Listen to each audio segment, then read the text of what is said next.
Welcome to the Creative Play and Podcast Network. Join us as we share our favorite RPGs, one-shot games, tabletop games, reviews, and convention panels. Sit back and enjoy the show.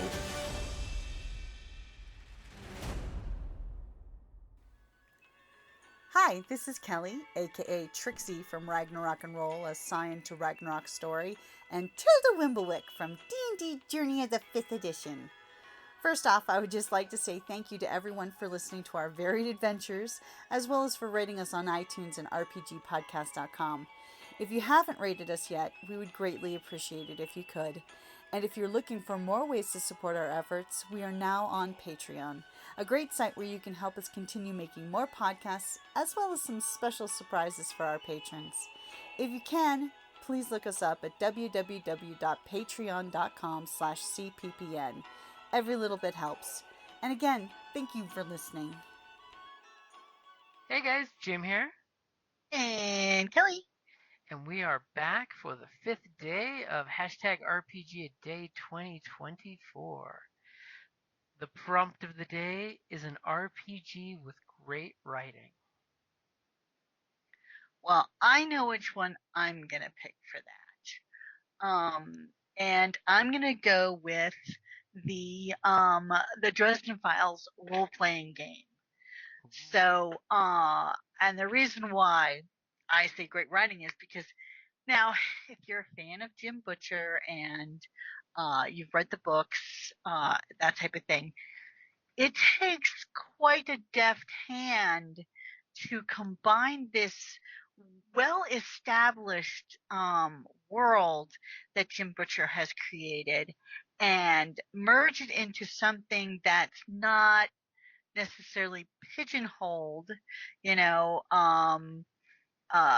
you still have a vast amount that you can decide but still have characters and stuff that you can pull from, and concepts. So I have to go with the Dresden File, and it's a fate system. So it relies a lot on, you coming up with like aspects and that type of stuff. So, but I mean, just the sheer amount of basically world building that's technically already been done or to draw upon gives, I'd have to say with the writing. And plus, one of the things that I really like about the writing in this book is that it not only incorporates the stuff from the books, but it's because there are characters in the book that role play. And it's as though they're writing this and they're all doing it together. So you have all these little notes in the margins, either from Harry or from the werewolves or that type of thing, that gives you even more like stuff to play with or entertain while you're doing it. I think that is brilliant. It's like the whole that you're getting a secret copy of their book kind of thing and reading their notes. So I think it's fantastic. I mean, so for writing, that would be my, I would have to call that one out for it, just for the cheekiness,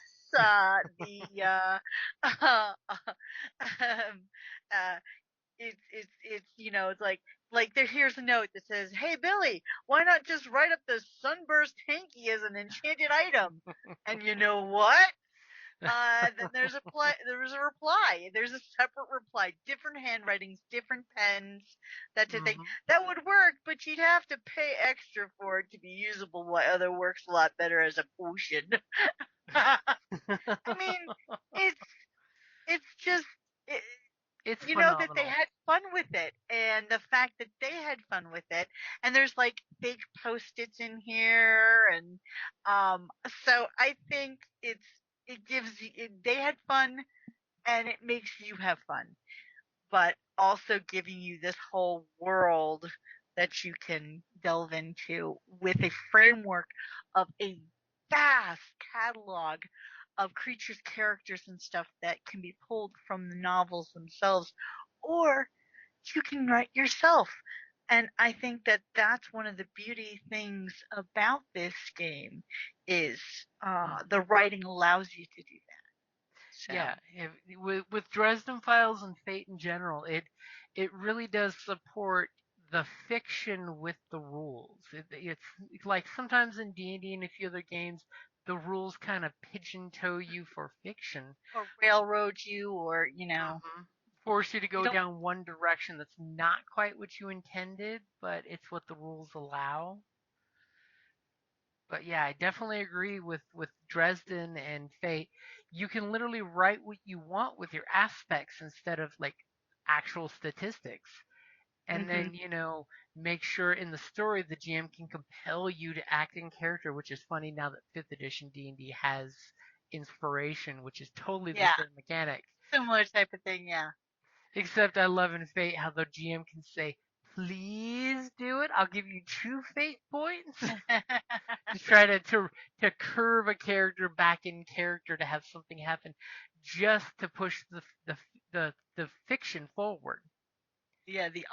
Hey, come on! You want. It Harry tempts you. Dresden, you want to rescue this damsel in distress, even though it's probably a trap. Trap. Trap. Get my axe. But yeah, and the fact that like you were talking about, the story in the margins is fantastic, because while you're reading the book for the game and the game setting and how to play the game, the continuing story that's happening through all three of the books, they do that, where the margins have the different handwriting so you can keep them straight. And that way, you see the whole breakdown of, Billy and the werewolves doing the RPG in the books, talking about, are we sure we want to include that so the Paranet can learn about the supernatural creatures just a little bit? And of course, that's super funny and on point for Dresden, because remember, in the fiction of the books, a white court vampire paid to have Bram Stoker's Dracula written so the black court vampire's Or to get screwed vulnerabilities over. became public. Exactly. I mean, brilliant. Because that's just the Dresden Files book series. If you've never read them, totally give them a read. The first book's a little rough because he's finding his voice, but after that, it hits round after round as a great detective book series with magic and the only wizard in Chicago in the Yellow Yeah, Pages. and just reiterates that old adage: don't make a deal with a fairy. No, Dresden Files has the old-fashioned fairy folk, the steely and the unsteely. The Seelie and the Unseelie. Oh yeah.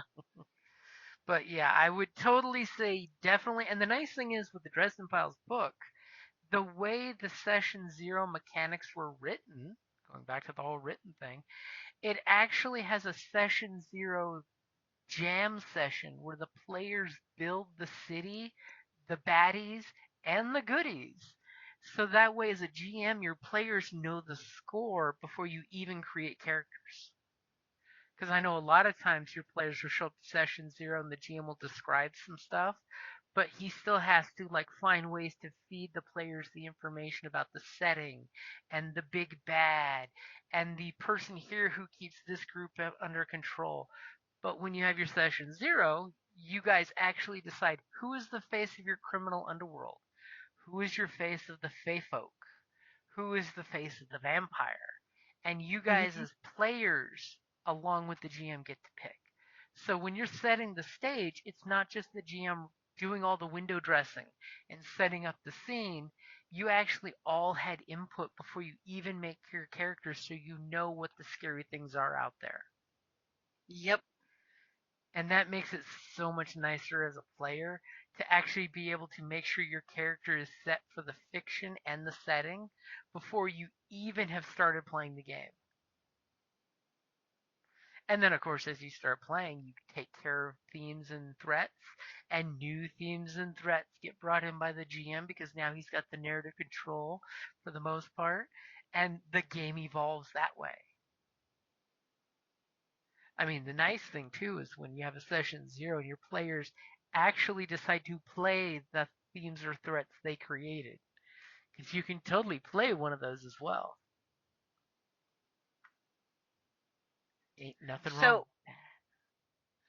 so now that was my choice for writing. What's your choice for writing? I'm going to harken back to yesterday and totally call out the Star-Shaman Song of Planegea Ah, as Planegea.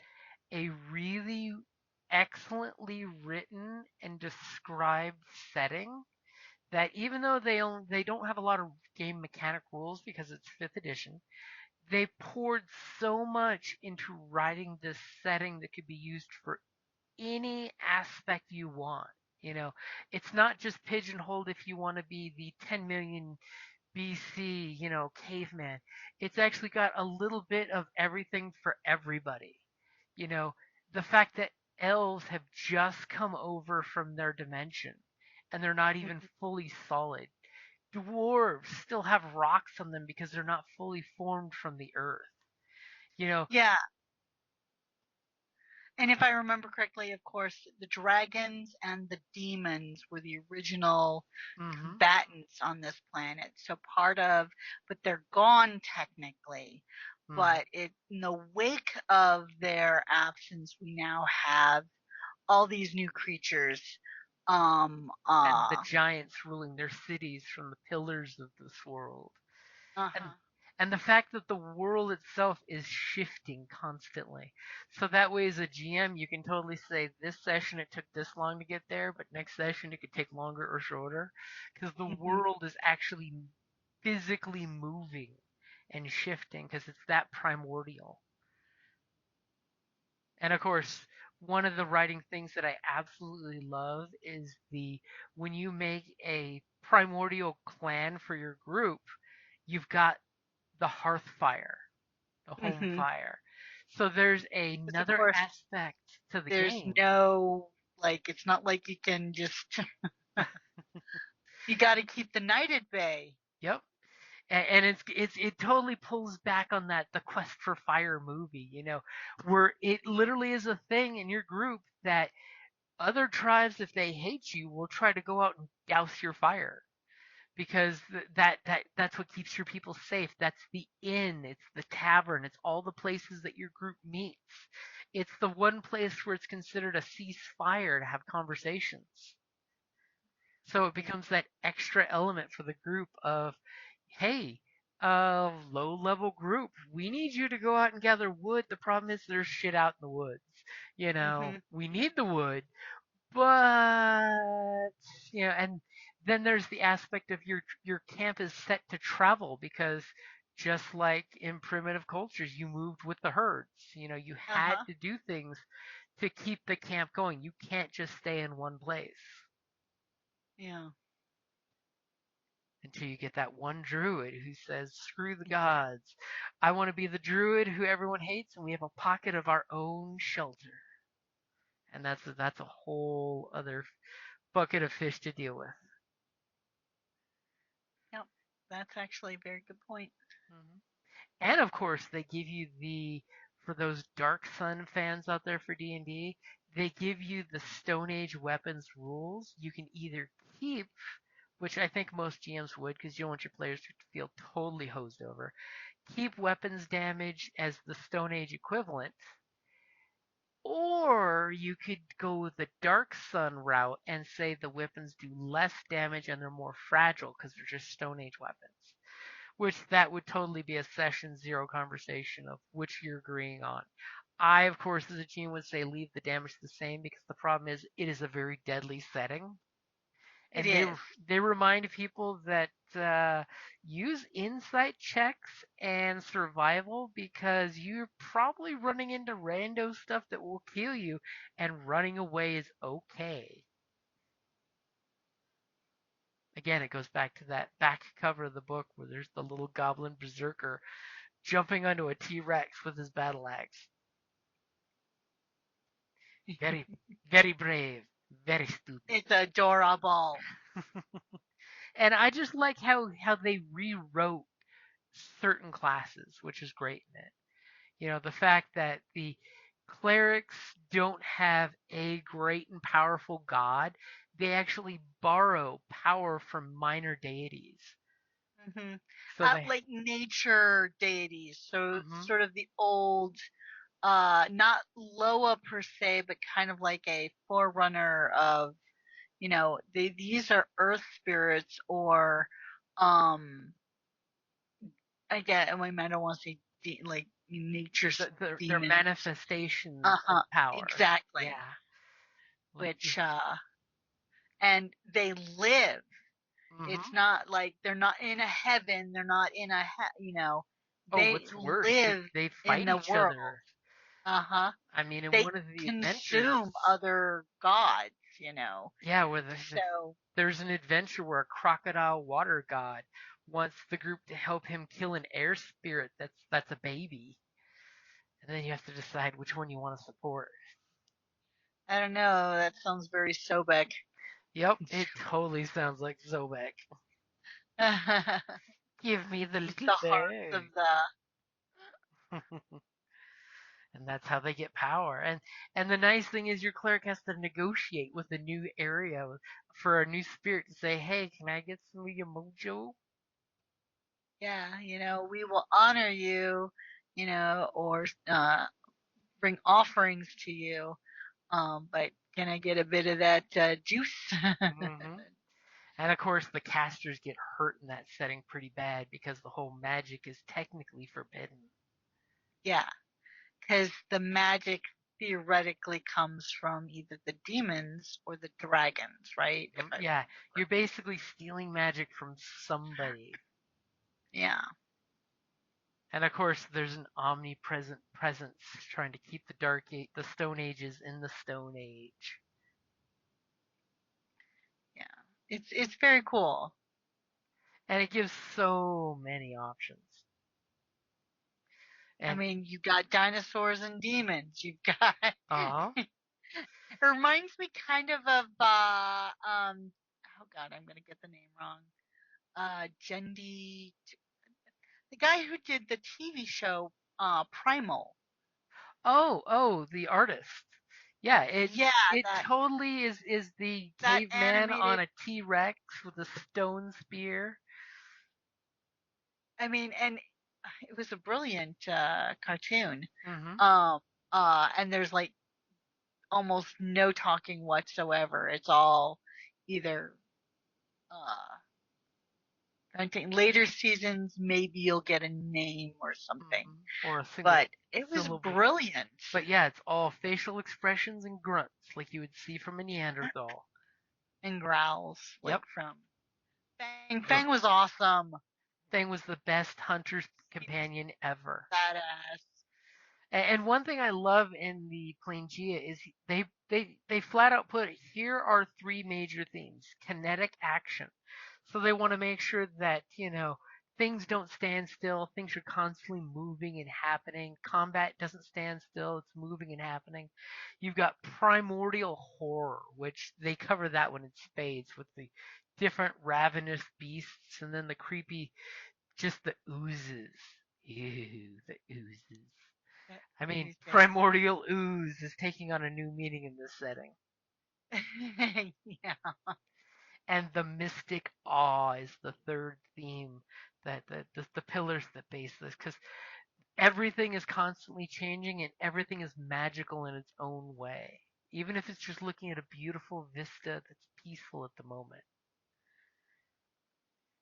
And then a bunch of pterodactyl people come to hunt you down. Of course, right? Because that's what happens. And there's plenty of rules for making your own different groups, which is nice. And lots of reminders of how to use your senses to help describe the scene. From like the GM section's got great hints on how to basically tell. It's the show don't tell philosophy when you're talking about things. Don't just tell them it's a T-Rex. Describe the reptilian beast. Try to make it as intimidating as possible. Like a T-Rex wouldn't be intimidating enough on its own, right? Let's just make it even more so. Oh, there's that one T-Rex that's been infested with an ooze that's the absolute worst. Ugh. And another good thing that I love with the writing in this one is in the GM's monster section, they actually provided templates, sort of like is in the Dungeon Master's Guide, that you can add to creatures to change them just a little and make them cooler and more deadlier. It could be So, like, if you have a large group, and you need to boost it up so it's not just uh, a quick kill kind of. Mhm. And you can totally, use this creature has fungal. So not only is it a hill Ew. giant, but it's a hill giant growing mushrooms out of it, which means now its creature is now fungal. It has fungal senses, and it has It's a a fun guy. new reaction, which is hallucinogenic spores. And then a lot of the Tripping on the shrooms. or you could add to a creature that has horns because it's primordial. Or the scariest one they have in there is you basically take a abeloth and give it wings. So not only do you have this Cthulhu fish tentacle creature, it now has wings. So it can fly out of the ocean and find people.